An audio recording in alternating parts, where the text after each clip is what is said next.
chairperson wa bungwe limene anachitidwa suspend pankhani yogula galimoto ndiye sete utero ndiye wanda mmodzi mwa anthu amene amasayinira kuti macheke aja achidwe process anthu andile ndalama ndakuti akulephera kupeza mulo wa malo amene angapange signature amene angasayinire machekewo. Nkhani tu zokangana anthu ena mabwana zikukhudza kugwira ntchito zimene zikuchititsa kuti kayendetsedwe ka bungwe la Admark kazipitira naso kuonekera kupatifa kukwatira nkhani kakuchitika newspaper zakazi kusindikiza nkhani zambirimbiri zokhudza Admark. Afuna agule chimanga ku Zimbabwe, afuna agulitse chimanga ku Zimbabwe titero Admark agula galimoto yangulira board chairperson wawo Admark yachita izi Admark yachita icho. Zimafika ponena kuti kodi padzapezeka yankho remedy zapezeka pa zochitika kwa Admark kapena tizingopitirira momwemo. Kwa Admark ku nankafumbo yakanalwa umene kungovuta chifukwa nzovuta lokumutira mankhwala kuti ayi mwina kapena chimanga titeteze ukukukhanga ndikuvuta mmene ponenamo kuti mangoti ukatuzuke lero iya izi mwachitsanzo apapa ndithu ngakhala kuti ayi koma ku treasury ndamene anatichedwetsera kupanga process sizikumveka chifukwa zimene zimene akunena konko akugwira ntchito kuti nkhani tili kuno njona kuti ma signatories zikuvuta zikutivuta ku mabanki mwakuti so ndi nkhani yonena kuti sizimayenera kumafika pene zafika apa. Bambo Admark ndi statutory body, statutory corporation, company yaikulu kwa basi anthu ndiye kuti mayenera kukamba pano agwa mungongole zadzaonene anthu agwa mukatapira nanjina ana opita ku sukulu tsiku la lero ndiye kuti lerolo akuyang'ana kuti nyanga tichita bwanji sungamakhale munthu kuti mwezi watha ndimafika lero mwezi winawo pa 20 ukuthaso winawo sokutha nkumana kuti kachenji sikanalowe chifukwa masuluku mama nenerato tumbweretse half ya fees mwana asanatani akamadza kupanda kutero ndiye kuti mwana sanatani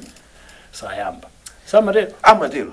ndithu ndiye ndipendera kuti tsopano anthu ndiye kuti manjali nkhosi kumeneko akugwira ntchito kwa Admark kuti nanga kongazithira bwanji sizimayenera kufika potero koma vuto lake ndi lomwe mwanena kuti kukangana kumene kudalipoko kugwebana pa ntchito zosiyana aliyense trying to flex their muscle ku management mbali nayi kwinaku awa makuti body mapeto ake zonse zija zikhudza zimakapezeka kuti combination yake makakhala imeneyi no basi zizosona kusokonekera zinthu osamayenda ngakhale akunena apa acting general manager kuti ayi nkhani si imeneyo nkhani njoti ku treasury kuzidachedwa ndiye timayembekeza masiku 5 ndiye mwina lero lolemba ndiye tionera kuti masalary aja alowe komabe kaya amakhala masiku 5 kuti masalary a mwezi watha mungakayambe mwezi uno kupanga process simayenera kukhala mutayambira tokukonza kuchokera uko sima ndifunsaso nafunsapo Kwagwanji tsiku linaonera kuti Admark inakhazikitsa cholinga choti idzigwira ntchito bwanji idzigwirira galimoto mabwana ake kapena kuzikhala kokana cholinga chake nchani Admark akuchita unena agricultural development and marketing corporation kugula ndikulitsa mbewu kutukula alimi ntchito za ulimi agricultural development ndiye sachichewa chake nchimenecho chabwino agricultural development kupititsa patsogolo ntchito za ulimi and marketing corporation komanso kuthandizira kuti tigulitse zimene tikupeza kulimi zija koma panopa ntchito imene alowa ndi imeneyi yochedwetsa masalale nkhani yake ndi imeneyo kugulira na galimoto basi ndi zina ndiye zikuoneka kuti kumalawi kuno ma key institutions athu akulephera kugwira ntchito yake bwino takamba kusikira pa school tukambapo apa za Admark tikuzokanga naso ena ambi takambapo za office of the director of assets declaration tikuzokanga na zambira china ACB onse awo ngakhale pokoni kuti katangaliyo inde pali yene some progress koma mkulu wake amadandaula kunena kuti akulu ndimakumana ndi chani ndikuingwirima zikomo ndisinyo zoti zikutonesa kuti ma key institutions zonse amdziko muno sagwira ntchito Malawi angapita patsogolo Malawi akulephera kuti kukankhani zake ndi zimenezo because kumakhala kuti kwalwa chinambalala chifirimbwiti mpeza kuti ngati sokhaokha kumenyana mpeza kuti andale nawonso akulowerera kuti kupene kucha chifukwa tisamangoona kuti nkhani zoti awafuna kupeza ka contract afuna kupeza ka business kafuna zotani enanso kuseri kumene kuja kwa ena amene amakhala kubwera kudza vundula madzi kumene mu company ena amakhala yotumidwa kumene ndandale akuluakulu aliyeta tiyeni kumeneko tena yamene mukatere zikapezeka kumene ndalama zija zikaenda zina zipite ku chipani nanga simpaka pano ngakhale kuli lamulo lonena kuti azipani azituza kuti ndalama zawo zimachokera kuti koma ndangata amene akubwera poyera kuti ife ndalama zathu za ku chipani zikuchokera uko ngochepa ali sangoti ma well wishers nkhani zake kuseri zambiri zimachokera kumeneko chifukwa mwezo kuti umaona ngati kuti nopena kumadzabwera kulekerera kukamachitika ndi chifwirimbiri chosiyana ena mata gule amene akamavinidwa ndiye kuti zikuyenda ali apa pande kuti sitiyendera so tikadapanga restructure magwiridwe ntchito a companies zambiri zabomazi ma public reforms amakhala kunenedwa anja ntchito yake ndi imeneyi kunali ma action plan eti zipanga moteri zonse zija mera azichitira muja sizingamayende ngati ukhalira daily kubasa kugwebana management kubwera ndi zake mpaka na board na Yesu akubwera so ndi zawo board kuti iwe basi yambaka yamakumbali akumimika general manager chakumbuyo akubweretsa wina mina kuti muyayi kumatigulisa chimanga kaya ku Zimbabwe kaya kuti nkhani zosatha akulu let's have sanity on the table mupange save amalawi chimanga munthu wakumudza samabwerere kunoti ayi kwandimanga kaya chimanga kulibe kwandimanga mpunga onunkhira bwino kulibe osakoti mpunga ya ifadzera kumazimizi ndi mpunga umene kwaru ya plastic ndikuzani mbewu zosiyana mudzikadzora amwene ndafikati kusika wadi make mbewu ndikagula komanso mbewu zanga ndikagulitsa chabwino ndiye anankhumwa amene andakondwa nankhumwa amene ali wachiwiri kwa mtsogoleri wa chipani cha DPP mchigawo chakumwera anachititsa msonkhano kuzomba ndipo kumeneko amachitisa zinthu zina za ndale choncho ati ma free driving school amakhazikitsa akuti awali MP akumene kuzomba central ndi anachitisa msonkhano anankhumwa umeneko ndi analankhulapo kunena kuti iyayi zinthu zaonjeza makama mitengo ya katundu siyana chakudya ndi katundu zaonjeza zakwera kwambiri ati zimene zachitika iwo wachokeni mboma ndizoona chichokereni iwo ADPP ndizoona eti zuyiloneka ndi maso chabwino apotesa zoti zinthu zakwera koma ndizoona kuti koma tina kuti ndivuto la Tonse Alliance ndizoona kuti zakweradi zinthu zakwera mitengo tikuona ndivuto la Tonse Alliance economy imene kuyendera alesa kuiona partly tikuzoona kuti inde nawonso Tonse Alliance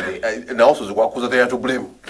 kodi nakasiwo wande amene akuyendetsa sitima iyi sakwendetsa nda DPP wayi iyi nda Tonse Alliance akutsogolera ndiye tiyangane kumene kukunena kuti avomere kumene kuti zikutivuta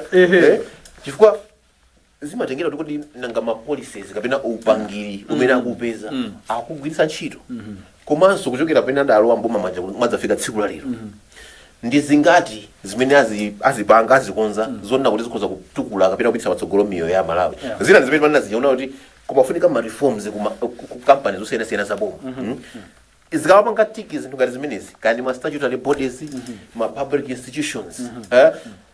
even the engine of the economy private sector ikakhala kuti private sector ija ikusangalala mwanano kumanero yes ma conditions ma operating conditions amene tikuwapeza ali very conducive boma ikumakhala flexible zikasije zakho zikuyenda zimachita kuoneka kuti apa zinthu ndiye zili seamless zikuyenda bwino mapeto ake mpeza kuti katundu amene akupangidwa mdziko muno mbwe kolopete paliponse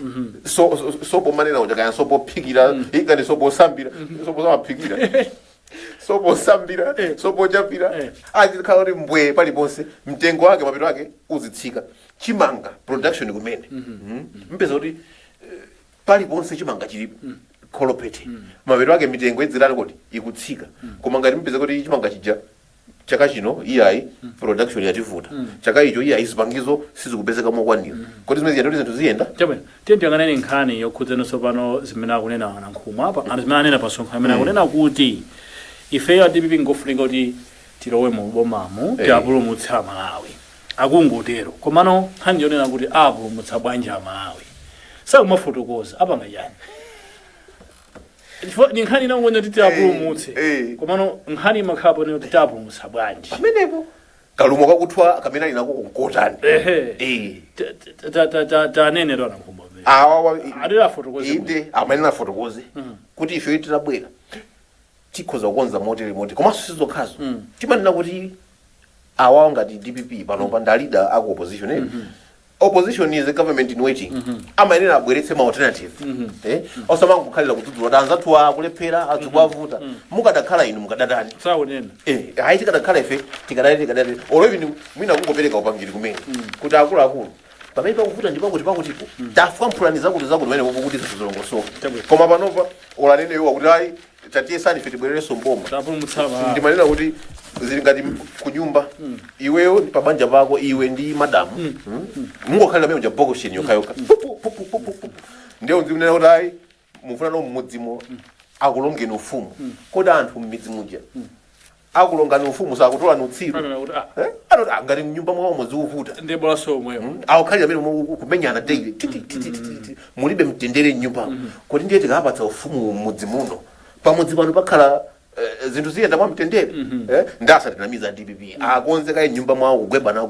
kuja komanso ngati opposition azipereka ma alternative kwa anza wali pano nthawi imene jatu DPP wali mboma Lazarus Chakwera wali ku opposition ndi gulu lawo amabwera ndithu mamva amachathuka almost daily bwera bambo the way hammering left right and center nkumapeza kuti boma mwina so mena una right zinthu zinali bwino nthawi yathu chifukwa choti anzawo amabweretsa ma alternative chobi nthawi nkumati 10:15 tisiyane pamenepo inu ndife